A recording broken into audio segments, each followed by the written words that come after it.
Pemerintah Kota Makassar telah mengeluarkan surat edaran terkait pelaksanaan Ojol Day setiap hari Selasa, di mana seluruh pegawai baik ASN, Laskar Pelangi hingga staf Perusda tidak boleh menggunakan kendaraan pribadi, melainkan berangkat dan pulang kantor menggunakan ojek online.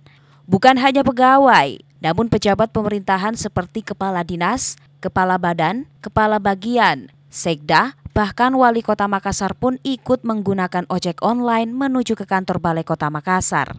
Termasuk untuk menghadiri agenda, Wali Kota Makassar menggunakan beberapa platform jasa ojek online untuk berpindah tempat.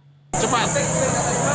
Saya pengalaman sering naik kendaraan roda 4 dari rumah ke sini tuh sekitar 30 menit. Tadi tidak sampai, cuma hampir di bawah 20 menit tadi. Ini pengalaman pertama ya Pak naik Grab Pak? Dari rumah ke kantor, tapi selama ini sudah pernah. Masa sulit seperti ini, mengeluh tidak cukup, berbuatlah yang harus sekecil apapun.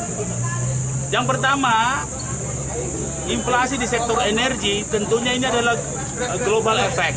Wali Kota Makassar juga menambahkan, hal ini merupakan upaya pemerintah Kota Makassar dalam menekan inflasi pasca kenaikan BBM, serta mengurangi kemacetan dengan melibatkan 22.800 pegawai Pemkot Makassar yang rata-rata memiliki kendaraan pribadi untuk sementara menggunakan ojek online agar tidak macet dan tidak menumpuk kendaraan di parkiran. Ira, Fajar TV dan Fajar Radio melaporkan.